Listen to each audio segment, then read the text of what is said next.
کہ اللہ کے نبی صلی اللہ علیہ وسلم نے بے شمار ایسی پیشن گوئیاں بیان فرمائی ہیں جن کو ہم آج اپنی آنکھوں سے دیکھ سکتے ہیں۔ اس دنیا کے لیے ایک ڈے آف ججمنٹ، فیصلے کا دن اللہ نے رکھا ہے، یعنی اس دن تمام لوگوں کو پائی پائی کا حساب دینا ہے، جس کو قیامت کا دن کہا جاتا ہے۔ قیامت کب آئے گی اس تعلق سے ہم بارہا عرض کر چکے ہیں اور وہ حدیث بھی بیان کر چکے ہیں کہ بے شمار نشانیاں اللہ کے نبی صلی اللہ علیہ وسلم نے بیان فرمائی، جن میں سے اکثر نشانیاں آج ہم اپنی آنکھوں سے دیکھ سکتے ہیں۔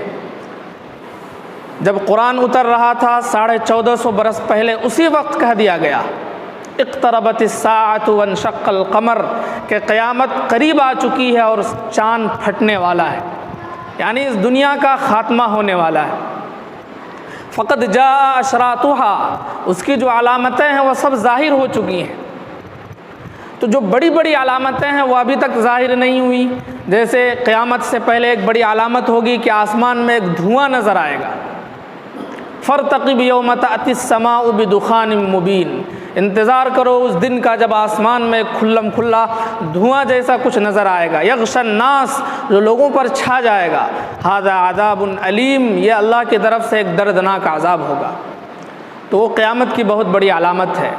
اسی طرح سے حضرت عیسیٰ علیہ السلام آسمان سے زمین پر اتریں گے، یہ قیامت کی بڑی علامت ہے۔ امام مہدی کا ظہور ہوگا، یہ قیامت کی بڑی علامت ہے۔ دجال نکلے گا اور اس کو بے شمار اختیارات اللہ تعالیٰ دے گا، یہ قیامت کی بڑی علامت ہے۔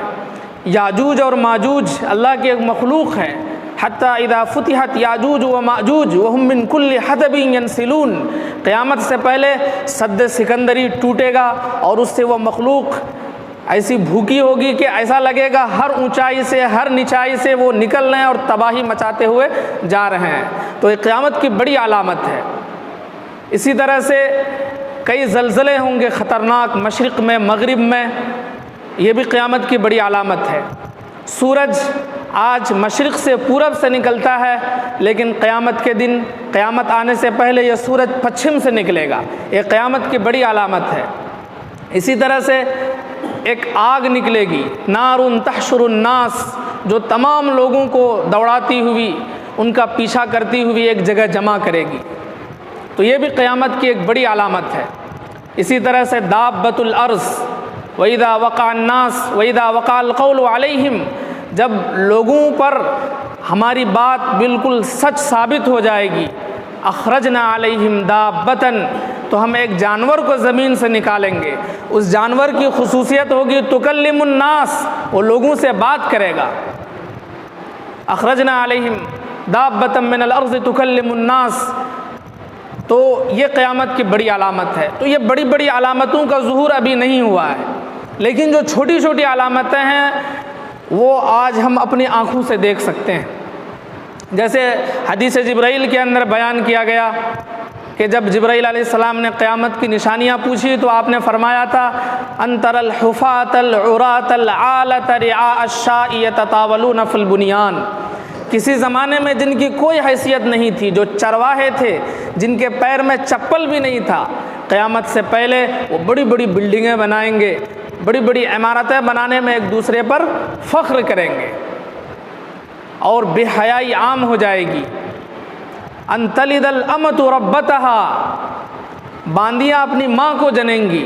اس کا ایک مطلب یہ ہے کہ جو بیٹیاں ہیں اپنی ماؤں سے بدتمیزی کریں گی، ان کی بات کی کو کوئی اہمیت نہیں دے گی۔ اور وہ نشانیاں جو ہم اس سے پہلے بھی بیان کر چکے ہیں، امام ترمذی نے کتاب الفتن میں اور مشکات شریف میں بھی کتاب الفتن میں باب فی اشراط الساعہ، یعنی قیامت کی جو شرطیں ہیں، جو علامتیں ہیں، اس میں وہ بیان کی گئی ہیں 15 چیزیں۔ ان 15 چیزوں پر ہم غور کریں اور دیکھیں کہ آج وہ ساری چیزیں آج ہمارے اندر پائی کہ جب میری امت کے اندر 15 چیزیں آ جائیں گی تو مصیبت ان کا مقدر بن جائے گی، مصیبت ان کا مقدر بن جائے گی۔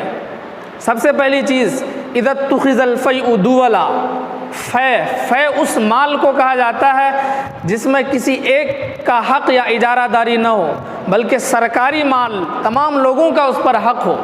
آپ نے فرمایا جب فے کو یعنی سرکاری مال کو لوگ اپنی سمپتی سمجھیں گے، اپنی جاگیر سمجھیں گے، اپنے جیب میں سارا مال رکھ لیں گے، لوگوں کو دینے کے بجائے افسروں کے جیب میں وہ مال جائے گا، والامانۃ مغنمہ، لوگوں کے اندر سے امانت داری ختم ہو جائے گی۔ کہ ایک صاحب وہ کہہ رہے تھے کہ ہماری حالت یہ ہے کہ ہم ایک بڑا پڑوا وہ کھا کر ہضم کر سکتے ہیں لیکن کسی کی بات ہضم نہیں کر سکتے۔ امانت نام کی چیز لوگوں سے ختم ہو جائے گی۔ والامانۃ مغنمہ والزکوٰۃ مغرمہ، لوگ زکوٰۃ کو تاوان سمجھیں گے، ٹیکس سمجھیں گے، اس کو اللہ کا اور اللہ کے بندوں کا حق نہیں سمجھیں گے، زکوٰۃ کو بوجھ سمجھیں گے، زکوٰۃ کا انکار کر دیں گے۔ وَتُعَلِّمَ لِغَيْرِ الدِّينِ، اور دین کا علم دنیا چمکانے کے لیے حاصل کریں گے۔ پہلی بات تو دین کا اور قرآن کا حدیث کا علم حاصل کرنے والے لوگ کم رہ جائیں گے، جو بھی حاصل کرنے والے ہوں گے وہ اس علم کے ذریعے دنیا چمکانا چاہیں گے، اپنی واہواہی چاہیں گے۔ وَتُعَلِّمَ لِغَيْرِ الدِّينِ وَأَطَاعَ الرَّجُلُ زَوْجَتَهُ، جو آدمی ہیں، مرد ہیں، وہ بیویوں کے فرما بردار ہو جائیں گے، ان کے سامنے دم ہلائیں گے، ان کی ہر بات کو من و عن تسلیم کریں گے۔ وَعَقَّ أُمَّهُ، اور ماؤں کے نافرمان ہو جائیں گے، جس نے تھک تھک کر خود کو مٹا کر پرورش کی، پالا پوسا، اس کی کوئی حیثیت نہیں، بیویوں کے فرما بردار ہو جائیں گے اور ماؤں کے نافرمان ہو جائیں گے۔ ادنا صدیقہ، دوست کو قریب کریں گے، دوست کے سامنے ہر بات شیئر کریں گے، اسی کو سب سے بڑا ہمدرد اور خیر خواہ سمجھیں گے۔ وَأَقْصَى أَبَاهُ، اور باپ کو دیکھ کر منہ پھیر لیں گے، باپ کے سامنے قابل نفرت چیز کا اظہار ہوگا، باپ کو دیکھ کر منہ کے زاویے بگڑ جائیں گے، منہ پھیر لیں گے کہ کہیں کچھ مانگ نہ لے، کہیں کسی چیز کا تقاضا نہ کر لے۔ وَظَهَرَتِ الْأَصْوَاتُ فِي الْمَسَاجِدِ، مسجدوں میں لڑائیاں شروع ہو جائیں گی، ہنگامے شروع ہو جائیں گے، کہ مسجد سکون کی جگہ، اطمینان کی جگہ، محبت کی جگہ، کہ یہاں سے جو بات بھی کہی جائے گی اس کا اثر لوگوں میں ہوگا، یہاں سے محبت کا پیغام لوگوں کو دیا جائے گا، لیکن بجائے محبت کا پیغام دینے کے مسجدیں نفرت کی جگہ بن جائیں گی، یہاں سے نفرت کے لاوے ابلنے شروع ہو جائیں گے۔ آج بے شمار مسجدیں ایسی ہیں کہ مسجد کے نام پر لوگ سیاست کرتے ہیں، مسجد کے نام پر لوگوں کی عزت کو تار تار کرتے ہیں۔ وَظَهَرَتِ الْأَصْوَاتُ فِي الْمَسَاجِدِ وَسَادَ الْقَبِيلَةَ فَاسِقُهُمْ، قبیلے کا جو سردار ہوگا، محلے کا جو ذمہ دار ہوگا، وہ فاسق ہوگا، گنہگار ہوگا، نافرمان ہوگا۔ وَكَانَ رَئِيسُ الْقَوْمِ أَرْذَلَهُمْ، اور حکومت نااہل انسانوں کے ہاتھ میں ہوگی، نالائق انسانوں کے ہاتھ میں ہوگی، جن کی کوئی حیثیت نہیں، ان کے ہاتھ میں حکومت ہوگی، پاور ہوگا۔ وَأُكْرِمَ الرَّجُلُ مَخَافَةَ شَرِّهِ، اور ایک دوسرے کی عزت کریں گے مطلب براری کے لیے، مطلب نکالنے کے لیے، یہ نہیں کہ اللہ کا حکم ہے ایمان والے کی عزت کرنی چاہیے، نہیں، بلکہ ایک دوسرے کو سلام کریں گے تو اس کے پیچھے بھی کوئی مقصد ہوگا، یا پھر لوگوں کو دکھلانا مقصد ہوگا کہ ہم ان کی عزت نہیں کریں گے تو لوگ کیا کہیں گے، اپنی شادی میں اگر ان کو دعوت نہیں دیں گے تو لوگ کیا کہیں گے، اگر ہم اپنی شادی میں اتنا خرچ نہیں کریں گے تو لوگ کیا کہیں گے، لوگوں کے کیا کہنے کا ڈر ہوگا، لیکن اللہ کی کیا مرضی ہے، اللہ کیا کہے گا، اللہ کے ہاں حساب دینا ہوگا، یہ ڈر اور یہ لحاظ ختم ہو جائے گا۔ اکرم الرجل مخافۃ شرہ، ایک دوسرے کی عزت کریں گے اس کے شر سے بچنے کے لیے۔ مولانا علی میاں صاحب رحمۃ اللہ علیہ انہوں نے ایک مجلس میں کہا تھا کہ آج یہ حالت ہے کہ اگر کوئی ہمیں ایک گلاس پانی بھی پلاتا ہے تو ہم سمجھ جاتے ہیں کہ اس کے پیچھے کوئی نہ کوئی مقصد اس کا ضرور ہے، یہ حالت آج لوگوں کی ہو گئی ہے۔ اکرم الرجل مخافۃ شرہ وظہرت القینات والمعازف، گانے والیاں فاحشہ عورتیں محترم ہو جائیں گی، قابل احترام ہو جائیں گی۔ آج لوگ دکانوں میں ان کے فوٹو اور پوسٹر چپکائے رہتے ہیں، یہ اس بات کی دلیل ہے کہ آپ ان کو عزت دے رہے ہیں، اور حقیقت بھی یہ ہے کہ کوئی فلم اسٹار اگر آ جائے، کوئی ایکٹر اگر آ جائے تو غیر مسلم چھوڑیے، خود ہمارے مسلمان دوڑ پڑتے ہیں آٹوگراف لینے کے لیے۔ کیا کسی عالم دین سے آپ نے آٹوگراف لیا؟ کیا کسی عالم دین کے آنے پر آپ کو خوشی اور مسرت ہوئی، یا وہ ایکسائٹیڈ آپ کے اندر پیدا ہوا؟ نہیں۔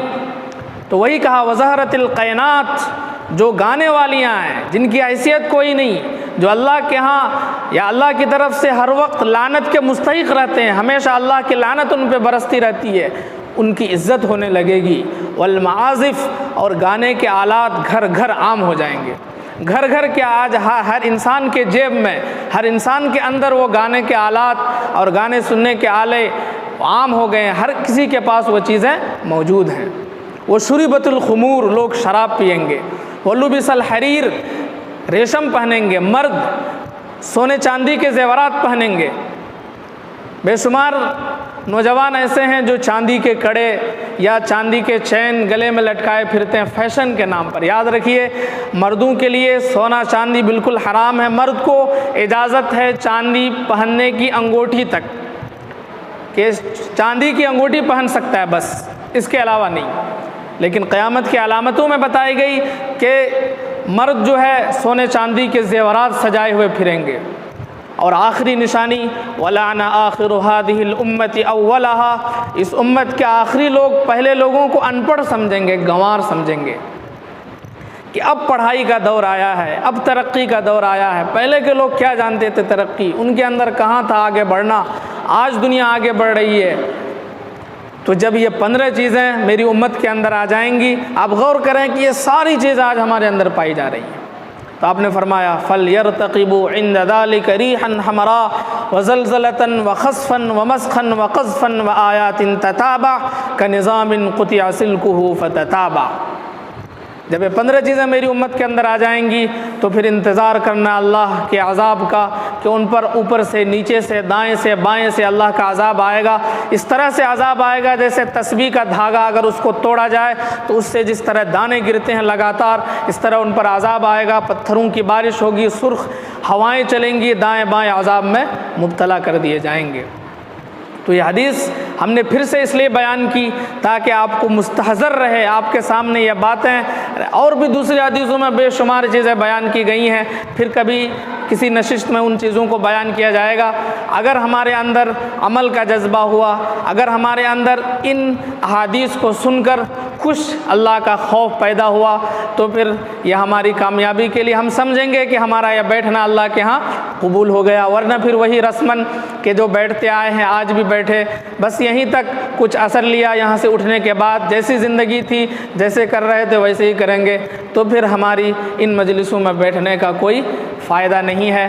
اللہ تعالیٰ سے دعا ہے کہ اللہ تعالیٰ ہمیں کہنے اور سننے سے زیادہ عمل کی توفیق نصیب فرمائے۔ وآخر دعوانا